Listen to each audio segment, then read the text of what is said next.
আমি পাস্টার ওয়াইজি ইলিয়াস মারাক রংথালা ব্যাপটিস্ট মণ্ডলের পক্ষ থেকে জানাই আন্তরিক প্রীতি ও শুভেচ্ছা। অনলাইন সার্ভিসে আজকে আপনাদের জন্য প্রভুর বাক্য পরিচর্যা করছেন মাননীয় ডিকন সুমিত্রা রিচেল, গান গাইছেন মাননীয় পাস্টার লাভলি মানসী দাজেল, প্রার্থনায় মাননীয় ডিকন দীপ্তি ছিরান। সকলকে ধন্যবাদ। প্রিয় সুধী মণ্ডলী, পারম্বে পিতার চরণে উপস্থিত সকলকে প্রাণঢালা খ্রিস্টীয় শুভেচ্ছা জানাই। ক্যালেন্ডার অনুযায়ী আজকে আমাদের জন্য নির্ধারিত শাস্ত্র বাক্য হচ্ছে যোহন 3:16 পদ। আসুন আমরা পাঠ করি। কারণ ঈশ্বর জগৎকে এমন প্রেম করিলেন যে আপনার একজাত পুত্রকে দান করিলেন, যেন যে কেহ তাহাতে বিশ্বাস করে সে বিনষ্ট না হয়, কিন্তু অনন্ত জীবন পায়। আমি নির্ধারিত শাস্ত্র বাক্যের উপর ভিত্তি করে আজকের বাক্যের মূল সুর দিয়েছি শ্রেষ্ঠ ভালোবাসা। যোহন 3 আমাদের জন্য খুবই গুরুত্বপূর্ণ। প্রভু যিশু যোহন 3 থেকে 15 পদ পর্যন্ত পাঠ করলে দেখা যায় তৎকালীন শাস্ত্র বিশেষজ্ঞ পরিষদের অধ্যক্ষ নিকোদিমের সাথে কথা বলার পর 16 পদে বলা হয়েছে, কারণ ঈশ্বর জগৎকে এমন প্রেম করলেন যে আপনার একজাত পুত্রকে দান করলেন, যেন যে কেহ তাহাতে বিশ্বাস করে সে বিনষ্ট না হয়, কিন্তু অনন্ত জীবন পায়। বলা হয় ব্যক্তি বিশেষের শাস্ত্র বাক্যগুলো পছন্দসই এবং প্রয়োজনে সেই সকল ব্যক্তি সে শাস্ত্র বাক্যগুলোকে বারবার তার সুবিধার জন্য ব্যবহার করে থাকেন। আজকের শাস্ত্র বাক্যটি বলা হচ্ছে সকলের জন্য এবং সকলেরই এই শাস্ত্র বাক্যকে পছন্দ করে। এই শাস্ত্র বাক্যের গুরুত্ব: 1. স্বর্গস্থ জীবন্ত পিতা সকলকে শর্তহীন ভালোবাসেন। 2. তিনি সকলের পরিত্রাণের জন্য একমাত্র পুত্রকে এই জগতে প্রেরণ করেছেন। 3. জীবন্ত ঈশ্বরের একান্ত ইচ্ছা কেউ যেন বিনষ্ট বা ধ্বংস না হয়। 4. পাপী মানব যেন পরম দেশের প্রজা হয় ও অনন্ত জীবন লাভ করেন। শর্তহীন ভালোবাসা একমাত্র পুত্রকে প্রেরণের মধ্য দিয়েই উদ্ধার, মুক্তি বা পরিত্রাণের নিশ্চয়তা আছে। পরিষদের অধ্যক্ষ নিকোদিম শাস্ত্রকে কড়াকড়িভাবে জানতেন এবং পালন করতেন, তাই তিনি আইন বা তরাকে বাদ দিয়ে জীবন্ত ঈশ্বরের ভালোবাসা ও পুত্র প্রভু যীশু খ্রিস্টের অনুগ্রহে এবং বিশ্বাসে অনন্ত জীবন লাভ সহজে মেনে নিতে পারেননি। বর্তমানেও এটি মেনে নেওয়া সহজ নয়, কারণ জীবন্ত ঈশ্বরই তার লোকদের মধ্য দিয়ে অনেক আইন, অনেক নিয়ম দিয়েছেন।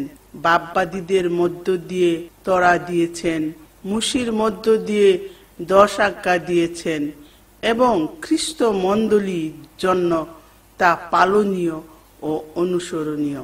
প্রিয় সুধী, 17 পদে বলছে, কেননা ঈশ্বর জগতে বিচার করিতে পুত্রকে প্রেরণ করেন নাই, কিন্তু জগৎ যেন পুত্রের দ্বারা পরিত্রাণ পায়। পুত্রকে যিনি বিশ্বাস করেন তিনি যথাযথ আইন পালনে অভ্যস্ত। আমাদের ঈশ্বর বিচারের বা শাস্তির ঈশ্বর নয়, আমাদের ঈশ্বর ক্ষমার ঈশ্বর, আমাদের ঈশ্বর ভালোবাসার ঈশ্বর, আমাদের ঈশ্বর শান্তির ঈশ্বর। খ্রিস্টিতে প্রিয় ভাই বোনেরা, আসুন আমাদের বিশ্বাসী জীবনের বিচার শান্তি যেন প্রাধান্য না পায়। আমাদের দৈনন্দিন জীবনে প্রতিশোধ মনোভাব পরিহার করি। আমরা বিশ্বাসী হিসাবে ক্ষমা ও ভালোবাসার স্বর্গীয় শান্তি প্রতিষ্ঠায় অগ্রণী ভূমিকা পালন করি। ইম্মানুয়েল।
জমেছে ঋণ, শোধিতে কখনো পারিব না প্রভু, শোধিতে কখনো পারিব না প্রভু, আমি তাহা কোনো দিন।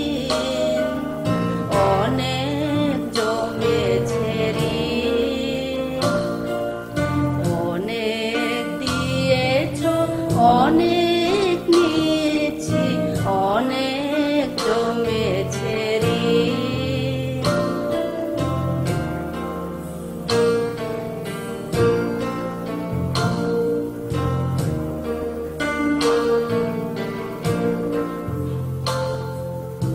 অকাতরে মোরে করে যাও তুমি দান, তোমার দয়ার হয় না কো পরিমাণ।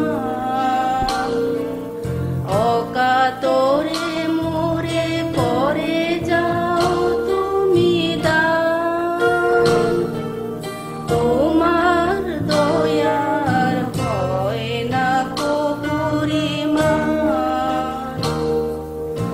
আমি তো কিছুই দেইনি তোমারে, আমি তো কিছুই দেইনি তোমারে, থাকি সদা উদাসীন।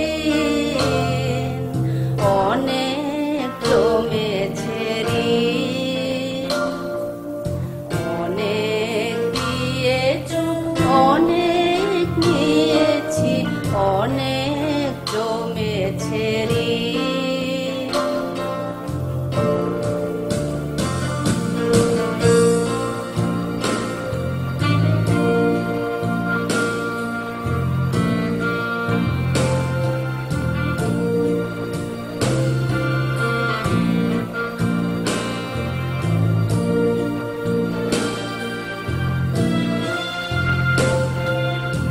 উদিত তখন অকৃপণ করে যেমনি বিলায় আলো,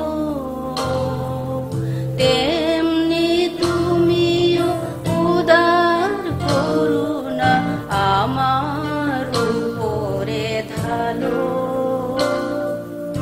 উদিত তখন অকৃপণ করে যেমনি বিলায় আলো,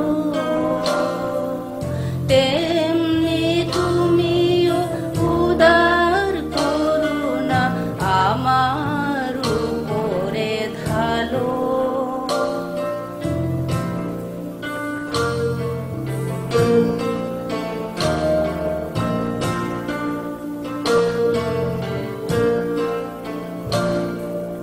অযাচিত সেই ভালোবাসা ভুলে যায়, দিনে দিনে দেনা বারে মোর শুধু তাই।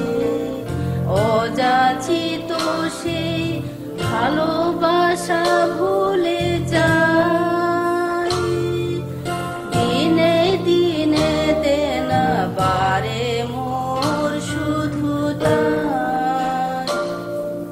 ক্ষমা করো মোরে ওগো দয়াময়, ক্ষমা করো মোরে ওগো দয়াময়, আমি যে অধম দিন। অনেক জমেছে ঋণ, অনেক দিয়েছ, অনেক নিয়েছি, অনেক জমেছে ঋণ। শোধিতে কখনো পারিব না প্রভু, শোধিতে কখনো পারিব না প্রভু, আমি তাহা কোনো দিন। অনেক জমেছে ঋণ, অনেক দিয়েছ, অনেক নিয়েছি, অনেক জমেছে ঋণ।